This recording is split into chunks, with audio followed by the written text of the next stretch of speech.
Asia cup 2025 के लिए बाबर आजम की पाकिस्तान क्रिकेट टीम के अंदर वापसी होने जा रही है और इसके ऊपर डिबेट इस वक्त पाकिस्तान क्रिकेट के अंदर बड़े जोरों शोर के साथ चल रही है। शाहिद अफरीदी और वसीम अकरम के साथ अब राशिद लतीफ की एक स्टेटमेंट आई है जिसमें वो बाबर आजम के पीछे खड़े हुए दिखाई दिए हैं और बाबर आजम को उन्होंने सेकंड किया, या यूं कहें कि बाबर आजम की एशिया कप 2025 के लिए जो पाकिस्तान क्रिकेट टीम के अंदर एंट्री है ना, उसके लिए उन्होंने एक धक्का लगाया है। और इसी हवाले से मैंने आज की जो स्टोरी है वो डिजाइन की हुई थी। बाबर आजम क्यों एशिया कप 2025 की जो पाकिस्तान की टीम है उसका हिस्सा होना चाहिए, इसके ऊपर मैंने आपके साथ बात करनी थी। लेकिन इंटरेस्टिंगली जब मैं वीडियो रिकॉर्ड करने के लिए बैठने लगा तो उससे चंद सेकंड पहले एक वीडियो मेरे सामने आई जिसमें नवजीत सिंह सिद्धू, भारत के कमेंटेटर भी हैं, भारत के एक्स क्रिकेटर भी हैं, वो बात कर रहे थे। और उस वीडियो के अंदर वो बाबर आजम के हवाले से बात नहीं कर रहे थे, लेकिन जो इंसिडेंट उन्होंने शेयर किया, जो चीजें उन्होंने सामने रखी, तो आज जो बाबर आजम की हालत है ना, उसके ऊपर वो चीजें फिट नजर आती हैं। सो इससे पहले कि मैं कोई लंबी चौड़ी तमहीद बांधू, आप जनाब वो इंसिडेंट सुने। सो नवजीत सिंह सिद्धू साहब कहते हैं कि जवेद मियां दाद ने वो जो शारजा के अंदर तारीखी छक्का लगाया था भारतीय बॉलर को, वो तो आपको याद होगा। अब वो भारतीय बॉलर जो हैं वो सिद्धू के साथ बैठे हुए हैं और सिद्धू को कहते हैं कि यार पाजी, मैंने हैट्रिक भी ली, मैंने 150 से ऊपर विकेटें भी ली, लेकिन जहां पर भी जाता हूं दुनिया ये नहीं कहती कि यार फला मैच के अंदर आपने बड़ी अच्छी बॉलिंग की थी, वो जो आपने हैट्रिक की थी ना, क्या कमाल की डिलीवरीज आपने फेंकी थी, उसके ऊपर कोई बात नहीं करता। लेकिन लोग बात करते हैं यार जवेद मियां दाद से आखिरी बाल के ऊपर छक्का खाकर मैच हरवा दिया। सो उस इंसिडेंट को बाबर आजम के साथ रिलेट किया जाए। वो बाबर आजम जिन्होंने 2023 के आगाज के साथ ही पाकिस्तान की T20 टीम में जो सीरीज पाकिस्तान ने खेली, उनमें ज्यादातर सीरीज के अंदर 135 प्लस के स्ट्राइक रेट के साथ बैटिंग की। लेकिन दुनिया को याद है, पाकिस्तान क्रिकेट फैंस को याद है, तो यूएसए के खिलाफ बाबर आजम की वो इनिंग जिसमें पाकिस्तान की पहली 3 विकेटें जल्दी गिरी, तो बाबर आजम जो हैं उन्होंने शादाब खान के साथ एक पार्टनरशिप बिल्ड की और 43 गेंदों के ऊपर 44 रन उन्होंने स्कोर किए थे। पाकिस्तान वो मैच हार गया। हालांकि आज भी मेरी नजर में पाकिस्तान के वो मैच हारने के रीजन बाबर आजम नहीं थे, बाबर आजम की वो स्लो इनिंग नहीं थी, बल्कि हमारे बैट जो बॉलिंग है वो डिफेंड नहीं कर पाई थी। जब आपको 14वें ओवर के अंदर रिवर्स स्विंग मिलना शुरू हो जाए और आप उस रिवर्स स्विंग से फायदा उठाकर यूएसए जैसी जो छोटी कमजोर टीम है उसको मैच जो है वो प्लेट में रखकर दे दें। हालांकि वो कई लोग कहेंगे कि वो सुपर ओवर के अंदर गया था, बॉलर्स ने तो जान मारी थी। भाईजान सुपर ओवर के अंदर भी तो जो कुछ हुआ था वो सबके सामने है कि हमारी जो एनर्जी है वो बिल्कुल डाउन थी। हम सुपर ओवर के अंदर जीत भी जाते ना तो मैच हमने, जो हिस्टोरियंस हैं, जो क्रिकेट एक्सपर्ट्स हैं, उनकी नजर में आ रहा हुआ ही था, क्योंकि वो वन साइडेड मैच हमें जीतना चाहिए था।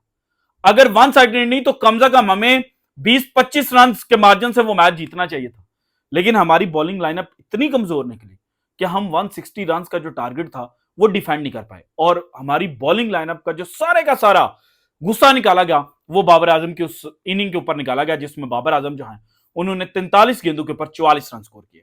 सो भाईजान, बाबर आजम आज भी आपकी जो T20 टीम है ना उसका हिस्सा होना चाहिए, क्योंकि जिस तरह की विकेटों पर आप अगली क्रिकेट खेलने जा रहे हैं, जिसमें 2 बड़े event Asia cup plus T20 world cup 2026 शामिल है, वो एशियन कंडीशंस में, और अगर आप इन विकेटों के ऊपर जो विनिंग रन्स हैं, जो विनिंग मार्जिन है, जो पार स्कोर समझा जाता है, वो निकाल कर देखें तो आप कहेंगे कि पाकिस्तान के पास टेक्निकली साउंड बैट्समैन का होना बड़ा इंपॉर्टेंट है और बाबर आजम वो टेक्निकली साउंड बैट्समैन है। और इसी जानिब अब शाहिद अफरीदी भी इशारा कर रहे हैं कि भाईजान अगर आपने 130 के स्ट्राइक रेट के साथ बैटिंग करनी है तो बाबर आजम तो ये जो इंटेंट के दावे करते हैं इनसे बेहतर और कंसिस्टेंट बैटिंग करता था 130 प्लस के स्ट्राइक रेट के साथ।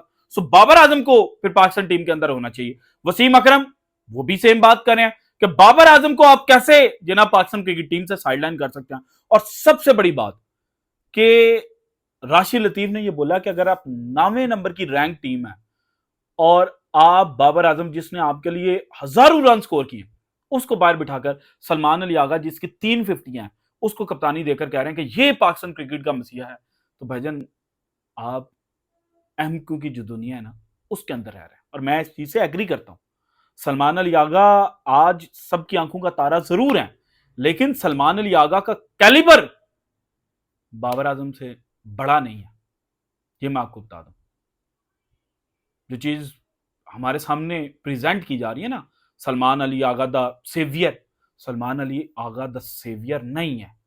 क्योंकि अगर आप इंटेंट की बात करते हैं, अगर आप हाई स्ट्राइक रेट की बात करते हैं, तो फिर जब सलमान अली आगा वेस्ट इंडीज के खिलाफ 33 गेंदों के ऊपर 38 करता है, तो आप ये ना कहते कि जनाब सिचुएशन को देखें। और भाईजान ऐसी सिचुएशन आगे भी आएंगी और पहले भी आ चुकी हैं, लेकिन जो पहले बैट्समैन ऐसी सिचुएशन में 33 के ऊपर 38 करके गए, आपने उनको सेल्फिश का नाम दिया, सेल्फिश होने के ताने दिए। और आज आपका मंजूर नजर है, आपकी आंखों का तारा है, तो आप कह रहे हो कि 33 के ऊपर 38। ओ माय गॉड, क्या इनिंग खेली है ओ भाईजान, क्या ही इनिंग खेली है। मैं तो यही कहूंगा, इसके अलावा कुछ नहीं कहूंगा। सो बाबर आजम एशिया कप 2025 में पाकिस्तान टीम का हिस्सा होने चाहिए। और अगर फखर जमान टाइमली रिकवर नहीं करते तो फिर तो हर सूरत होने चाहिए।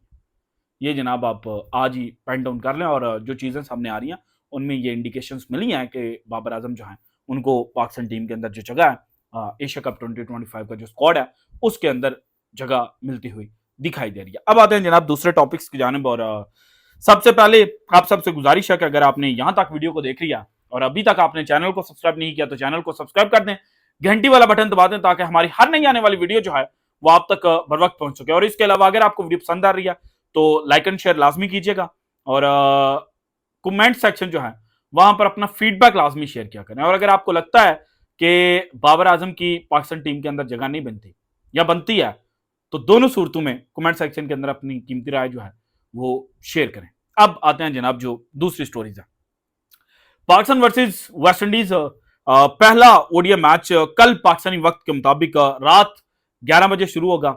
और एक जगह मैं पढ़ रहा था, वो कहते हैं कि रात 11 बजे कौन ही मैच रखता है भाईजान, टाइम डिफरेंस कुछ ऐसा है कि जिसकी वजह से रात 11 बजे मैच जो है वो पाकिस्तानी वक्त के मुताबिक बन रहा है, वरना वेस्ट इंडीज के अंदर वो दिन के टाइम ही जो मैच है उसका आगाज होना है। सो पाकिस्तान और वेस्ट इंडीज के दरमियान ब्रायन लारा क्रिकेट स्टेडियम के अंदर ये पहला वनडे मैच खेला जाना है। और इस ग्राउंड के ऊपर आज तक सिर्फ एक ही ओडीआई मैच खेला गया और वो ओडीआई मैच भी जनाब इंडिया वर्सेस वेस्ट इंडीज खेला गया था 2023 के अंदर। और इस मैच के अंदर भारतीय टीम ने 351 रन स्कोर किए थे और किसी प्लेयर ने भी सेंचुरी स्कोर नहीं थी की।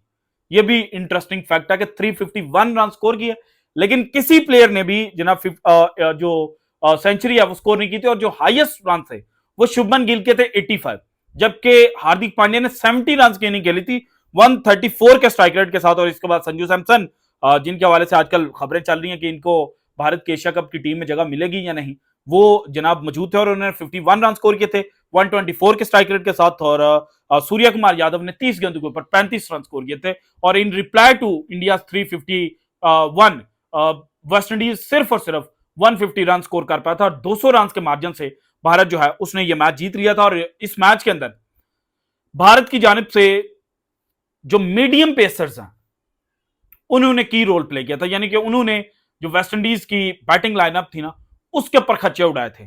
और अब 2023 के उस मैच को जेन में रखा जाए और वेस्ट इंडीज की ओवरऑल जो जनाब कंडीशंस हैं उनको जेन में रखा जाए तो पाकिस्तान क्रिकेट टीम की जो प्लेइंग 11 बनती हुई दिखाई दे रही है उसमें फहीम अशरफ को जगह मिल रही है। इसके अलावा साइम अयूब के साथ ओपनिंग करेंगे अब्दुल्ला शफीक और साइम अयूब के बाद बाबर आजम नंबर 3 पोजीशन के ऊपर, नंबर 4 के ऊपर मोहम्मद रिजवान, नंबर 5 के ऊपर सलमान अली आगा, नंबर 6 के ऊपर मोहम्मद नवाज।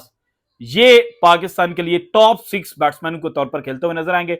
जबकि नंबर 7 के ऊपर फहीम अशरफ, नंबर 8 के ऊपर शाहिन शाह अफरीदी, नंबर 9 के ऊपर नसीम शाह, नंबर 10 के ऊपर सुफियान मुकीम और नंबर 11 वाली जो पोजीशन है, अब बैटिंग ऑर्डर में आप नंबर 7 के ऊपर इस पोजीशन को एक्चुअली डाइवर्ट कर सकते हैं। कुछ लोगों का ये ख्याल है कि हसन नवाज जो है उनको एंट्री मिल सकती है, लेकिन मेरी नजर में अगर पाकिस्तान ने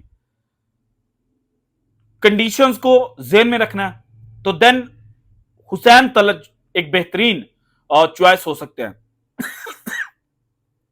सो पाकिस्तान को हुसैन तलत जो है उसको चांस देना चाहिए। और अगर पाकिस्तान ओडीआई वर्ल्ड कप 2027 को जेन में रखकर टीम बना रहा है तो देन मोहम्मद हारिस जो है उसको नंबर 6 पोजीशन के ऊपर बैटिंग करवाई जाए और उसको लोअर मिडल ऑर्डर के अंदर जनाब चांस दिया जाए और उसको कहा जाए कि आपके पास इनफ अपॉर्चुनिटीज है।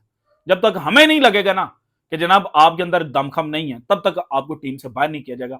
आप जाएं और अपनी जनाब जो फ्रीली क्रिकेट है ना वो खेलें, तो मोहम्मद हारिस जो हैं उनको भी क्लैरिटी होगी और पाकिस्तान के लिए ये 2027 का जो ओडीआई वर्ल्ड कप होगा उसके लिए फायदेमंद हो सकता है। इसके बाद जाते जाते जनाब आपको बता दूं, भारतीय क्रिकेट टीम के हवाले से आज दो खबरें सामने आई हैं एशिया कप 2025 के लिए।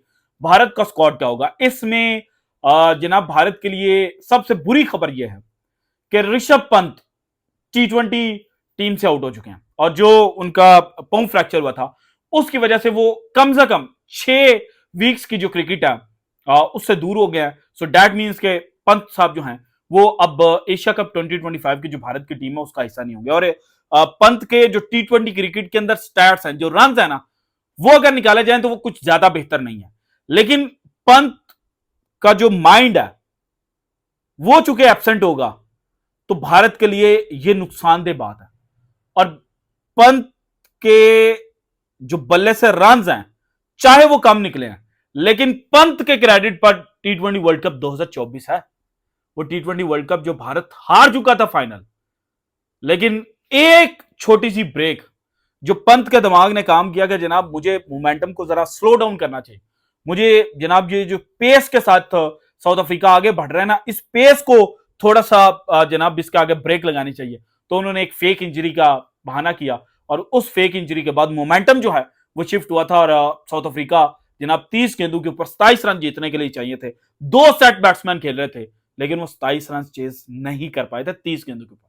सो पंत एक बेहतरीन क्रिकेटिंग माइंड है और इस बेहतरीन क्रिकेटिंग माइंड को अब एशिया कप 2025 के अंदर हम भारतीय टीम के लिए खेलता हुआ नहीं देख सकेंगे। इसके बाद भारत के लिए एक और सरदर्द है कि एशिया कप के लिए पहले भारत के पास रविंद्र जडेजा होते थे।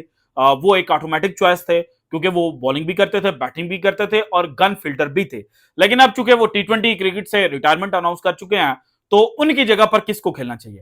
इनिशियली ये सोचा जा रहा था कि रियान पराग और वाशिंगटन सुंदर में से दोनों में से कोई एक खिलाड़ी जो है उसको चांस दिया जाए, लेकिन इनसाइड स्पोर्ट्स के मुताबिक अब कुरनाल पांड्या की भी एंट्री हो गई है। सो सेकंड ऑलराउंडर का जो स्पॉट है स्पिन ऑलराउंडर अक्षर पटेल के साथ, उसके लिए अब 3 खिलाड़ियों के अंदर जनाब जंग है कि इनमें से तीनों में से कोई एक खिलाड़ी जो है उसको भारतीय टीम के अंदर एंट्री मिलेगी। रियान पराग, वाशिंगटन सुंदर और Krunal Pandya, the brother of Hardik Pandya. This is it from today's episode. अगर आपको वीडियो पसंद है तो लाइक कीजिएगा, ज्यादा से ज्यादा शेयर कीजिएगा और अगर आपने अब तक चैनल को सब्सक्राइब नहीं किया तो कर दें। शुक्रिया, अल्लाह हाफिज।